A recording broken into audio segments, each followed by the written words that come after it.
O bolo mexe, deixa no ponto. Quebra a cabeça, deixa que eu monto. Uma bela história, deixa que eu conto. Deixa que eu conto para cada criança. Uma iniciativa do Unicef no Brasil. Olá, pessoal! Sejam todos bem-vindos e bem-vindas. O Deixa que eu conto é um podcast para cada criança brasileira. Seja do norte ou do sul do país. Seja você criança negra, branca, indígena ou oriental. Seja uma criança com deficiência ou não. Deixa que eu conto, atenção, que o assunto agora é inclusão. Somos iguais, o direito de sermos diferentes. Somos iguais, o direito de sermos diferentes. Somos iguais, o direito de sermos diferentes. Somos iguais, o direito de sermos diferentes. Eu me chamo Hilary Souza e tenho deficiência visual. Eu sou Ian Ferri e sou cadeirante. E eu me chamo Luiz Loria e sou autista. Nós somos os apresentadores desse programa. E a partir de agora, a gente vai se divertir pra valer. Deixa que eu conto que hoje vamos contar a história de uma aldeia onde morava um índio que era invisível. A gente tem também o quadro Guia da Natureza, que vai trazer um monte de curiosidades sobre um bicho bem grande, o elefante. E também vamos conhecer um pouco da história da Frida Kahlo. Vamos cantar com um coral de crianças a música Pocinho dos Cristais. E no quadro Meu Corpo, Minha Casa, falaremos sobre a audição, um dos 5 sentidos do corpo humano. Vem que a história está chegando. 1, 2, 3, pegue uma história. 4, 5, 6, eu já vou contar.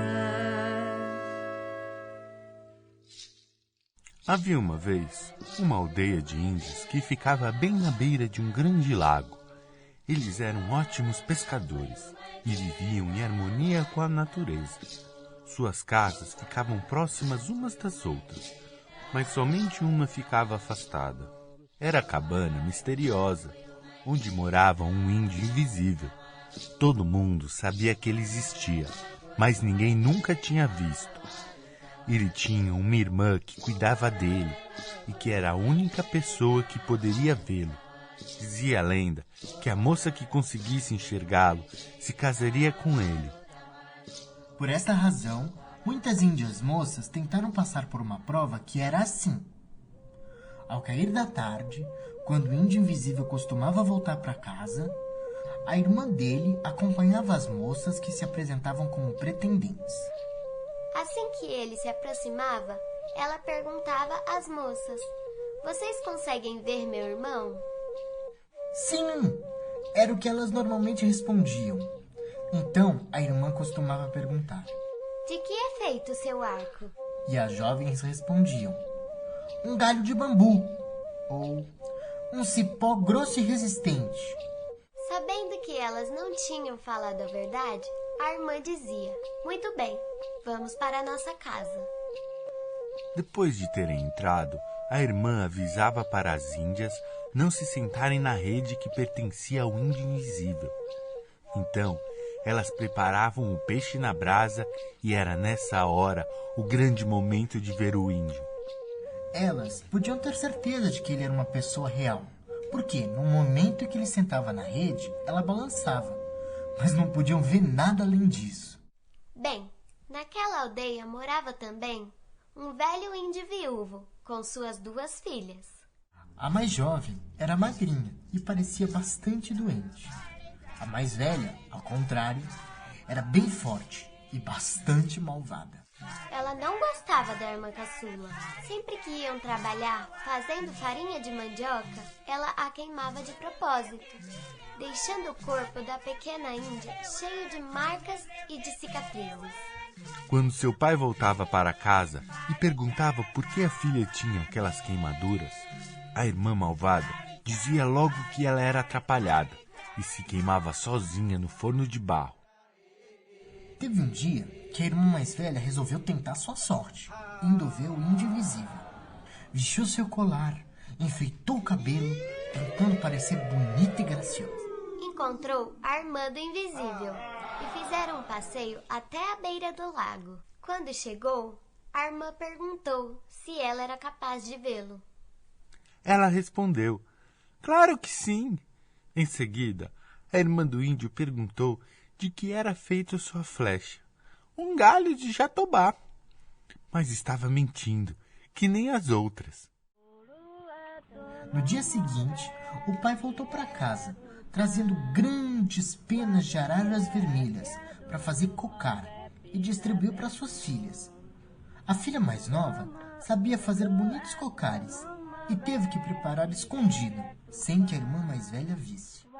Então, num fim de tarde, quando não havia ninguém em casa, a menina índia pintou seu corpo com tinta de jenipapo, colocou seu cocar e partiu na direção do lago.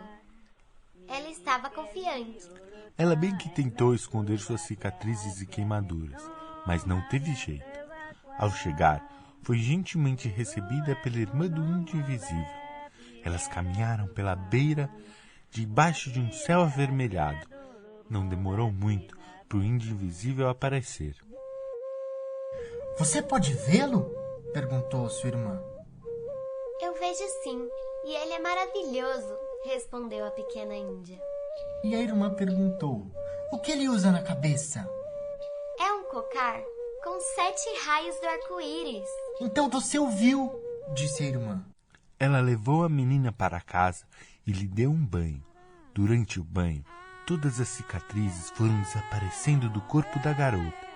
Seus cabelos negros foram penteados e ficaram brilhando. Seus olhos eram como estrelas. Ela estava linda. Então, a pequena índia se sentou numa rede que ficava bem perto da rede do índio e esperou.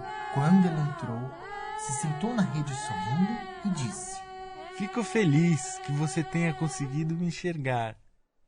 Você é mais bonito do que eu imaginava, ela disse. E foi assim que toda a aldeia ficou sabendo que o índio já não era mais invisível e que havia se casado com a pequena índia e que viveram felizes até o fim de seus dias.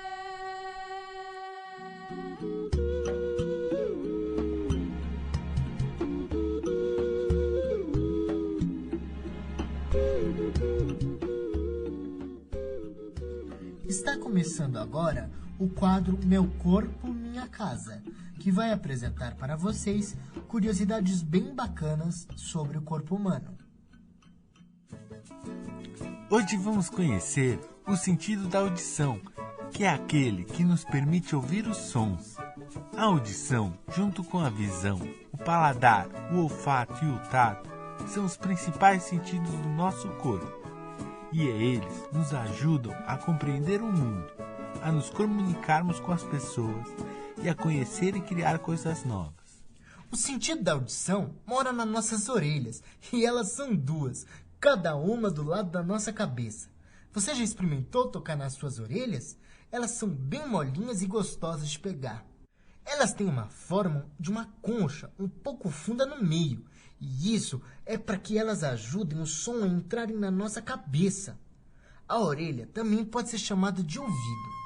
Essa vibração, em forma de som, entra na nossa orelha e lá dentro faz uma pequena viagem, até chegar no nosso cérebro, que, igual um computador, vai entender que tipo de som que é. Nesses sons que escutamos, há duas alturas.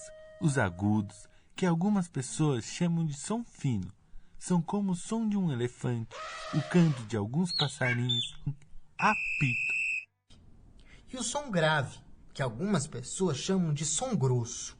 A gente pode ouvir o som grave no rugido de uma onça, no canto de uma coruja, em alguns instrumentos musicais, como o trombone e o contrabaixo. O ruído é quando o som é desagradável de ouvir e incomoda, como um zumbido de mosquito ou as buzinas de carro no trânsito. A fala, que é quando o som da nossa voz forma palavras para a gente se comunicar. Às vezes, tudo que a gente precisa é o silêncio. Se não houvesse silêncio, a gente não poderia reconhecer os sons. Para ouvir bem alguma coisa, é preciso começar fazendo silêncio. Algumas pessoas podem nascer com deficiência auditiva, ouvindo pouco ou simplesmente não ouvindo nada, como se estivesse o tempo todo em silêncio. Pessoas com deficiência auditiva podem se comunicar pela leitura labial ou através de Libras, a língua brasileira de sinais, que criou um jeito de fazer gesto com as mãos que traduzem o que as pessoas estão pensando.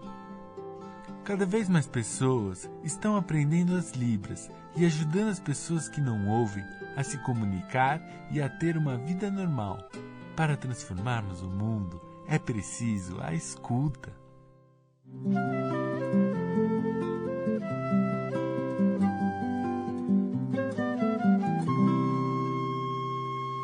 Cidade dos Sonhos.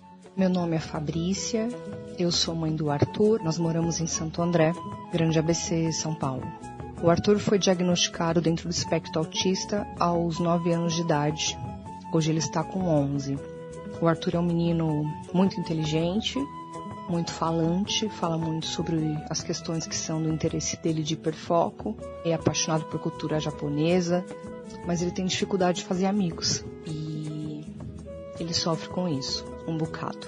E eu, por consequência, por ver isso também. Após o diagnóstico do Arthur, eu comecei a suspeitar que eu também pudesse estar dentro do espectro. E comecei a investigar e a colecionar post-its onde eu anotava todas as questões que eu lembrava ao longo da minha vida que pudessem ter relação. Até que eu pude fazer os exames, que são caros, para poder passar por essa avaliação, onde se confirmou o diagnóstico que eu também estou dentro do espectro autista. Essa confirmação veio quando eu estava com 37 anos, agora eu estou com 39.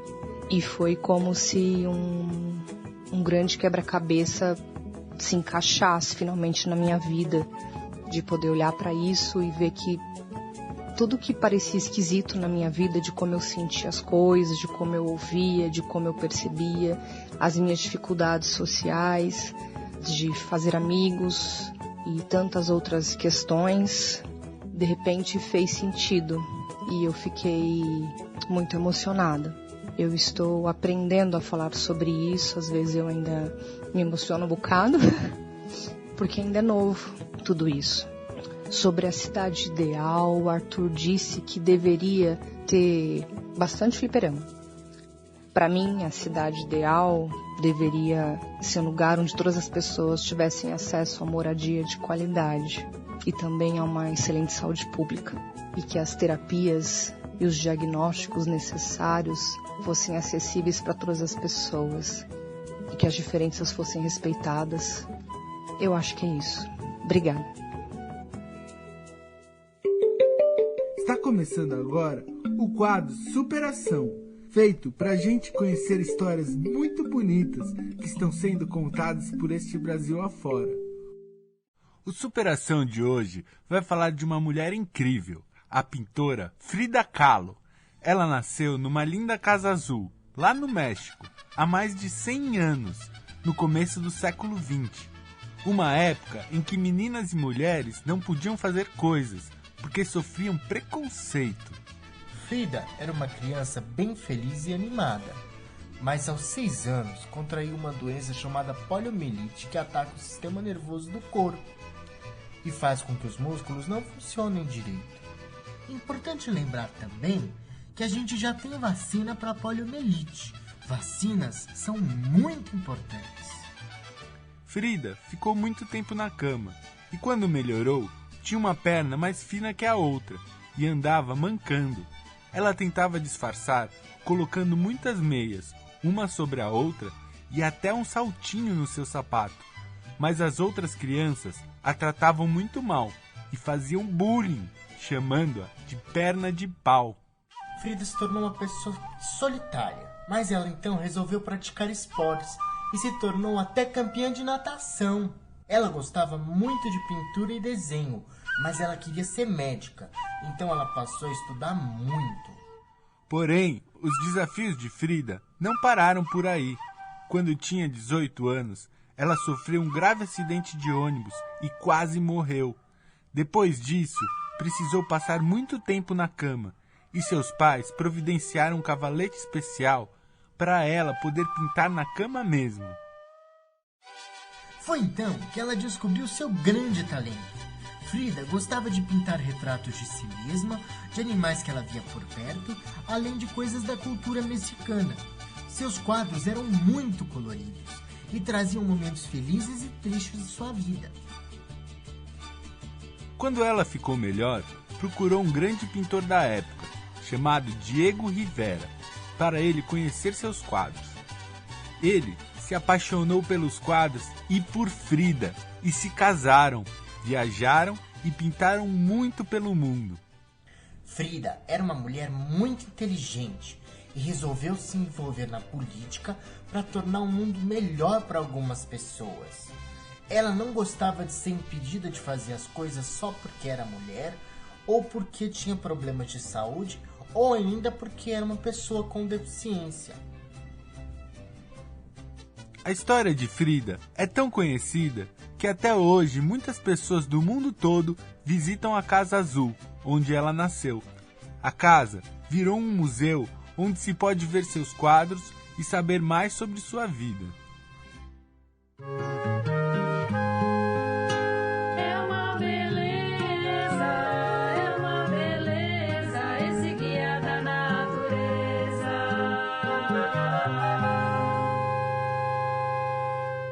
O Guia da Natureza de hoje vai falar sobre um dos animais mais fascinantes que existem na Terra, o elefante. Vamos lá? Maiores mamíferos terrestres. Os elefantes são divididos em duas espécies: os africanos e os asiáticos, que são parentes dos mamutes, que habitaram na Terra na pré-história. O elefante africano é diferenciado de um asiático pelo tamanho. Além de ser mais alto, o africano possui orelhas e presas maiores do que o dos seus parentes asiáticos. Só os elefantes asiáticos conseguem ser domesticados pelo ser humano. São os maiores mamíferos terrestres e vivem em manadas, que é o nome do coletivo de elefante. Eles cuidam bastante uns dos outros. Quando estão em perigo, os animais formam um círculo, em que os mais fortes protegem os mais fracos. Os elefantes possuem uma audição tão boa que podem até detectar os passos de um rato. Acredita? Eles conseguem escutar até mesmo pelos pés. Os passos e os sons que eles emitem chegam até os outros elefantes pelo chão em até 10 quilômetros de distância. Um elefante come 125 quilos de planta, capim e folhagem e bebe 200 litros de água por dia, sendo que a sua tromba suga 10 litros de água de uma só vez. A tromba é a principal responsável pela respiração do animal, mas também é usada nas interações sociais para abraçar, cuidar e confortar os outros. Assim como nós, os seres humanos, os elefantes conseguem perceber quando algo não está bem. Eles procuram ser solidários com aqueles doentes do grupo e também choram quando morre algum outro elefante. Os elefantes adoram brincar juntos e uma das brincadeiras preferidas deles é se esfregar na terra e na lama, que possuem uma função muito importante: proteger a pele do animal contra os raios solares.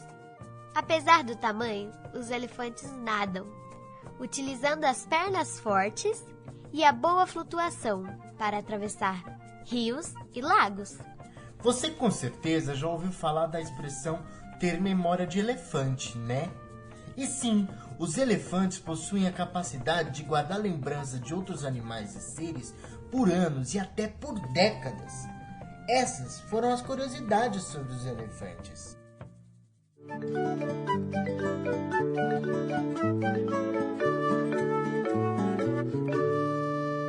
Hora de cantar. Vocês sabem o que um peixinho faz para arrumar uma namorada? Ah, isso nós vamos descobrir agora, com a linda canção do Luiz Perequê, chamada Pocinho dos Cristais. Quem vai cantar pra gente é o coral infantil Bem-te-vi, da cidade da Virgem da Lapa, Minas Gerais, com regência do Luciano Silveira.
Conhecimento é fruto da explicação.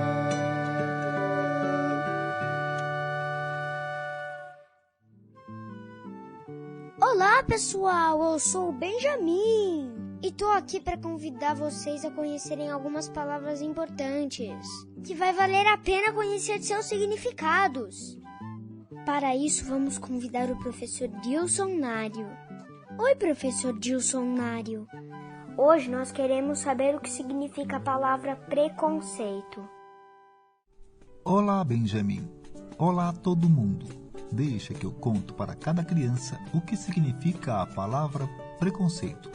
Bem, essa é uma palavra muito importante da gente conhecer o que significa. Preconceito é quando você discrimina uma pessoa a tratando mal por conta da cor da sua pele, pelo jeito de se vestir, pela sua religião, pelo seu cabelo, pelo jeito que fala, etc. Existem vários tipos de preconceito: o religioso, o racial, o de gênero, entre outros. São julgamentos que fazemos de alguém por conta das suas diferenças. Deixa eu ver se eu entendi. Se eu tenho uma amiga que só gosta de usar roupas pretas e eu não preciso xingar ela por isso. Ao invés disso, eu preciso respeitar o seu jeito de ser, né? Isso, Benjamin. O preconceito sempre deixa alguém muito magoado e triste. Por isso, é necessário compreender que nem todo mundo vai gostar das mesmas coisas que você gosta. E o respeito pelo que é diferente é o primeiro passo para se acabar com o preconceito. Muito obrigado, professor Dilson Nário. Até mais! O Deixa que eu conto está chegando ao fim. A gente espera que vocês tenham gostado. Se quiserem se comunicar com a gente, é só acessar o site www.deixaqueuconto.org.br e procurar o Fale Conosco, ou mande um e-mail para o deixaqueuconto@unicef.org.